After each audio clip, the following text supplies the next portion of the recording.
l'enlever. Que ce soit le cancer, maladie, ou le cancer par la bouche des gens, personne ne peut nous enlever la paix intérieure. Et c'est ce qui embête les gens. Quand j'étais au noviciat, il y a une soixantaine d'années, maintenant, non, un peu moins 45 ans, Père Joseph, notre maître des novices, dit toujours l'être humain cherche à se venger. Et il disait, la plus grande des vengeances, c'est de ne pas se venger. Au contraire, c'est de toujours avoir le sourire aux lèvres, toujours de dire bonjour à celui qui nous fait du mal, parce qu'il a peur. Peur pourquoi? Parce qu'il se dit, comme j'ai été méchant avec lui, que va-t-il me réserver si lui est méchant? Donc, la seule des vengeances que nous aurons à faire contre les méchants, c'est de prier pour eux, prier pour leur conversion. Et c'est à travers ça que nous sommes remplis de grâce, et eux se convertiront. Tandis qu'ils sont toujours en train de dire, ah, celui-là, je ne veux pas lui parler parce qu'il m'a fait ça. Celui-là, je ne veux pas le voir parce qu'il m'a fait ceci. Non, alors on est malheureux. Et finalement, c'est eux qui sont vainqueurs. Par contre, si quelqu'un vous téléphone, vous ne voulez pas lui parler, en lui disant, excusez-moi, mon père, ma soeur, mon frère, mon amour, ce que vous voulez, je n'ai pas la permission de vous parler parce que mon supérieur ne veut pas. Et ça clore tous les discours.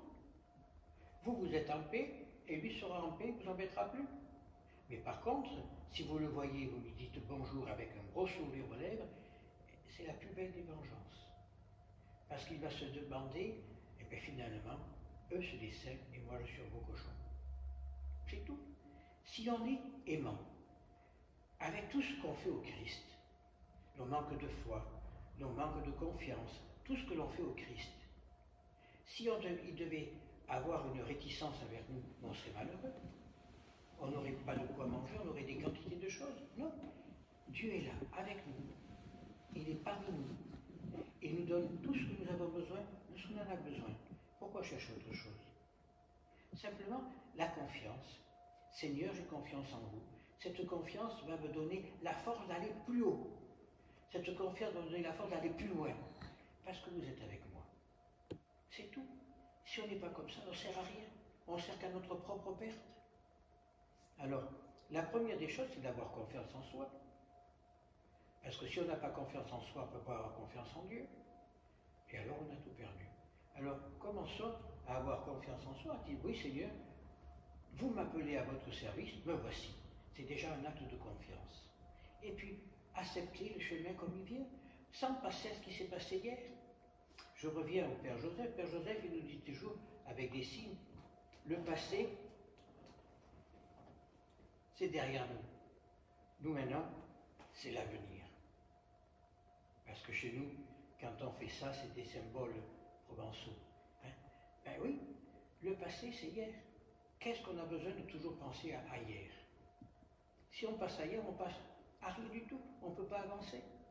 Le passé, c'est le passé. Nous devons être tournés vers l'avenir. Comme le Christ. Hein? Quand il dit à Pierre, tu es le Christ, Pierre dit, tu es le Christ, du vent. La réponse du Christ est terrible. Sur cette pierre, je bâtirai mon église. Mais on a transformé avec cette parole en pensant au tombeau de Pierre. Ce n'est pas sur le tombeau de Pierre qu'est bâtie l'église, c'est sur la foi de Pierre. Parce que sur un tombeau, on peut construire n'importe quoi. Mais ce n'est qu'un tombeau. Ce n'est que le représentant d'un corps qui est putréfié et qui n'existe plus. Tandis que la foi de Pierre, qui est tu es le Christ, le Fils du Dieu vivant, c'est là-dessus qu'est bâtie notre foi. Et c'est là-dessus que nous devons combattre, pour que vraiment le Christ regagne la place qu'on lui a enlevée.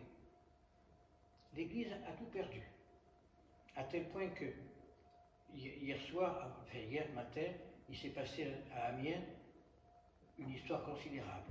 Un gamin de 20 ans est rentré, a tué un professeur et a massacré 2 ou 3 élèves, au nom de Allah. Et pourtant d'une famille chrétienne. Seulement, comme l'Église n'apporte plus rien, il n'y a plus de mystère, il n'y a plus rien. Chacun fait ce qu'il veut dans l'Église d'aujourd'hui. Moralité, eh bien, ce gars, il a trouvé un musulman qui l'a converti et il se débarrassait des sales chrétiens. Voilà, et c'est la faute de l'Église. C'est la faute des prêtres qui ne font plus leur travail. Ils ne croient plus en la parole de Pierre, ils ne croient plus en la parole du Christ. C'est ce qu'on appelle, comme disait Jean 23, c'est la Charlie dans l'église.